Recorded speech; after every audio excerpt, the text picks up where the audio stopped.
Okay, so we're going to get into the pagination, but before we do that, I want to put a heading up here that says something like whatever it is, 20 of 162 results for, and then the movie or show name, or so Orphan or whatever.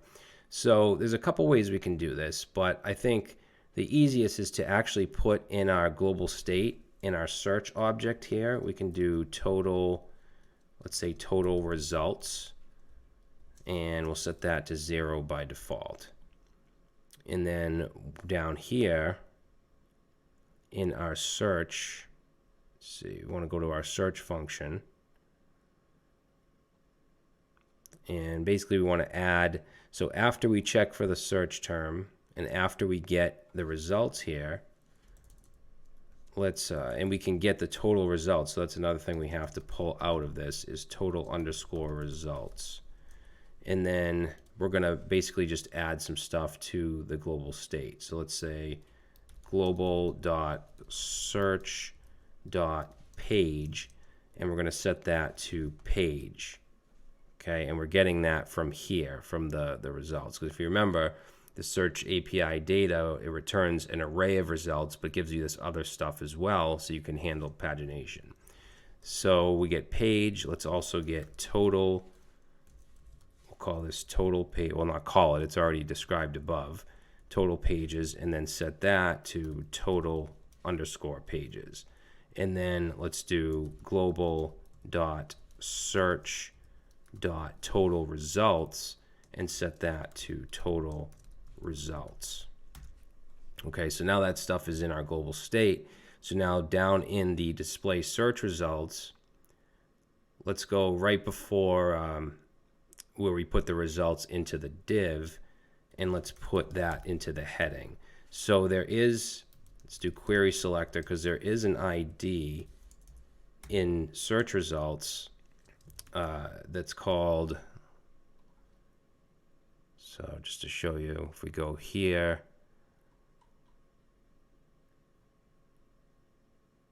where is it? Oh, that's the form results. Yeah, so search results heading. That's what we want to target. So I'll just grab that and let's come back over here. So search results heading.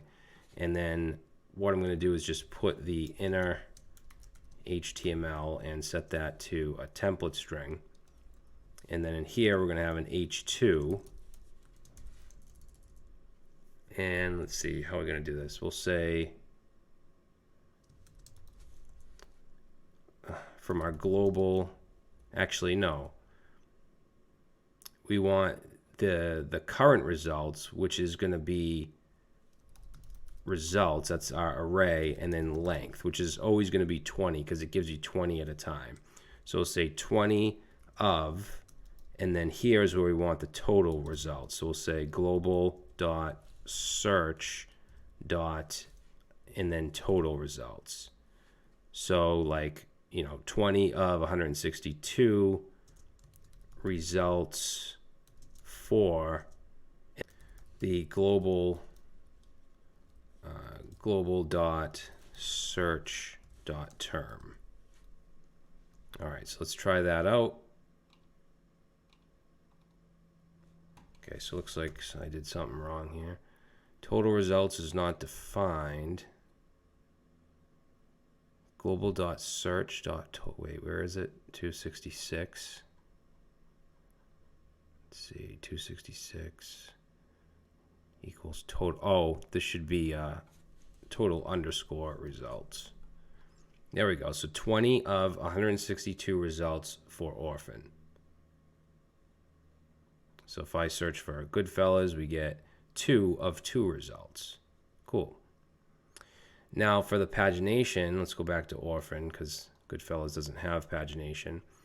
We're going to want to display this from our JavaScript and make it dynamic. So in, let's see, in our search HTML, go down to where our pagination is, which is right here. We have an ID of pagination.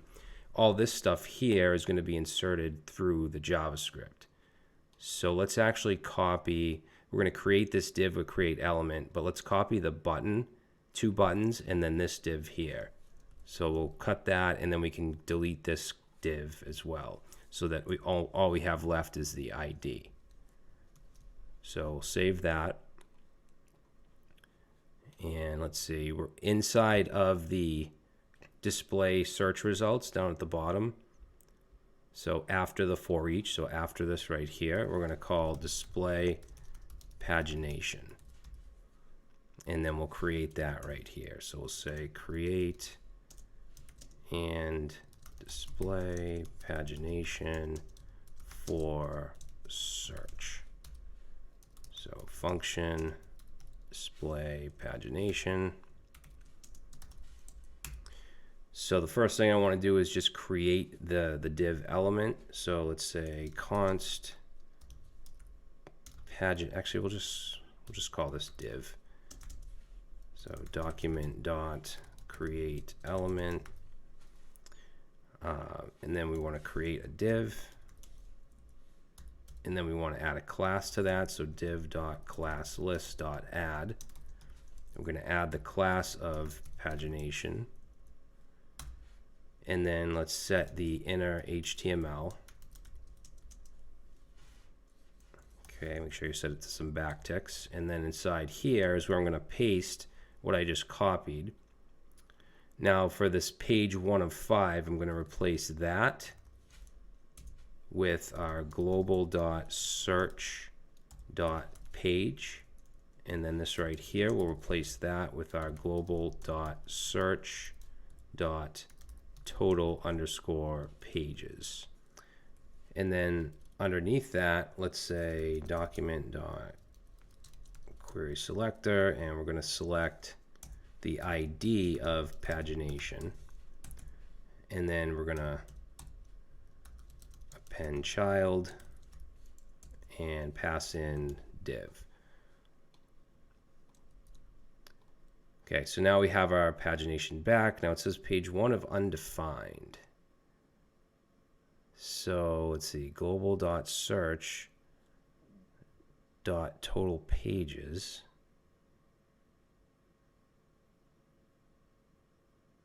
Let's see, why is that undefined? Oh, I keep getting this confused because from the API it comes back as total_pages, but I don't use underscore, so where I defined it in the global state, it's camel case. So now it should be correct. Yeah, page 1 of 9, so there's 9 pages. So we have the display. Now obviously this doesn't function, so we do want to make this function, but we also want to make sure that, like if we're on the first page, preview should be disabled. If we're on the last page, next should be disabled. So let's do that. So we're going to go right below where we just put that into the DOM, and we'll say disable prev button if on first page. So we can check what page you're on. So we can say if global.search.page, if that is equal to 1, then obviously we're on the first page. So let's say document.query selector, and let's select the ID of prev, which is the button, and let's say .disabled and set that to true. All right, so if I save that, now you can see that this is disabled. It's gray, and if I hover over it, I get that symbol. Now we can do the same thing. Let's copy this, and instead let's say disable the next button if on last page. So now we can check, instead of setting, see if that's equal to 1, we can do global.search, and then we want to check the total pages. So if that's equal to total pages, we know we're on the last page. So then we'll just change that to next, excuse me, and we'll make that disabled true. Now we need to add an event listener so that we can actually change the page. All right, and when we change the page, we have to make another request to the API with the particular page that we want to get, or else we'll just get the same results all the time. So let's say this will take us to the next page.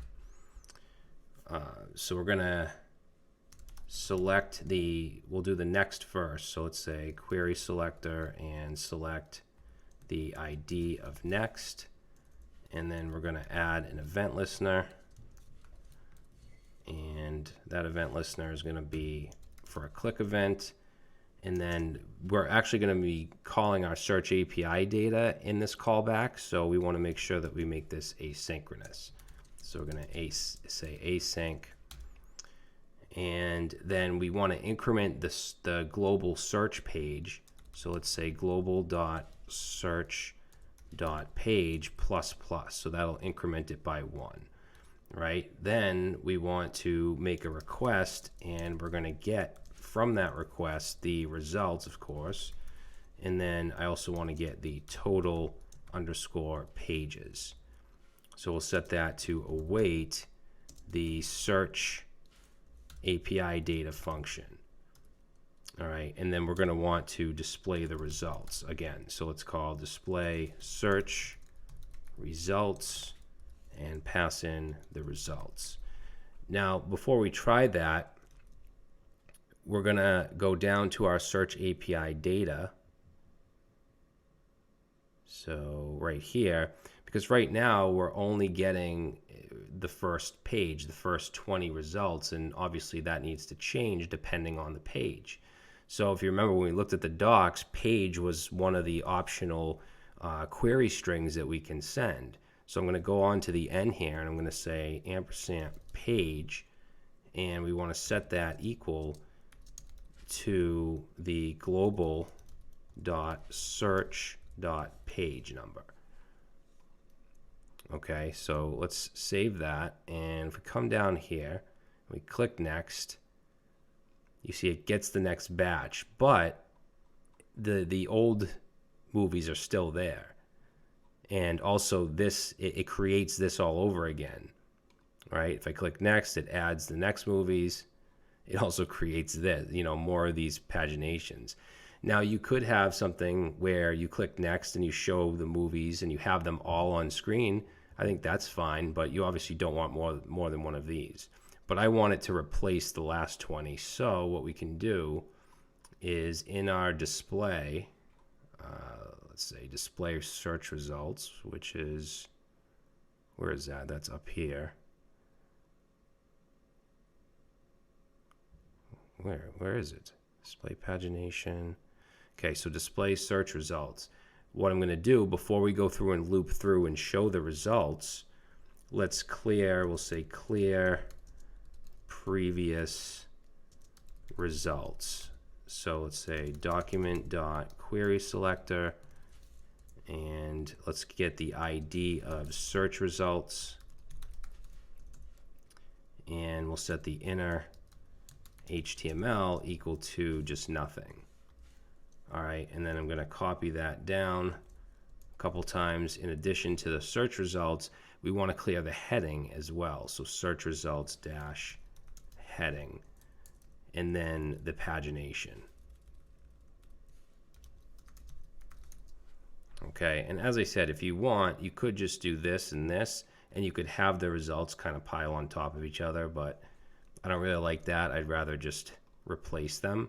So now if we go down and we click next, you can see we get the next batch of results. All right, and not only that, but this also changes. We're on page 2 of 9. If I click it again, we're on page 3 of 9, 4, 5. When I get to 9, now you can see next is disabled. I can't go any further. Now previous doesn't work because we didn't add that functionality yet. So let's go back to display pagination. And for that, we could just copy this. And let's say previous page. Now we want to add an event listener onto onto the button. Click event, and then we're going to decrement by 1. So we can just do minus minus. And then again, we want the results and total pages and we're getting the results and we're displaying them. So let's save that. And now we're on page 1, so I'm going to click next. Now we're on page 2. I'll click previous. Now we're back to page 1. All right, so I think that what we've learned so far has given you enough of the tools that you need to build onto this, or build something else, that's kind of similar, dealing with some kind of a public API. What I would recommend is that you start to look more at the API documentation and maybe have like the cast, like an IMDb page where they have the cast of people in the movie. And then if you click on that, it takes you to their profile page, or whatever it's called with this API. Because you can certainly do that. You can do just about anything that you can do in IMDb. So you could really add to this. One last thing I want to check is the TV shows. So if I were to put in here, I want to get a lot of results. So I'll put in the word "the." Okay, we have quite a few results. So I just want to make sure pagination works here as well. So 1 of 500 pages, 2 of 500 pages. Cool, so that's working. All right, so that's it for this project, guys. I really hope you enjoyed it. I hope you learned something, even if you are already familiar with JavaScript and the Fetch API and all that. That's it. So let's move on to the next section.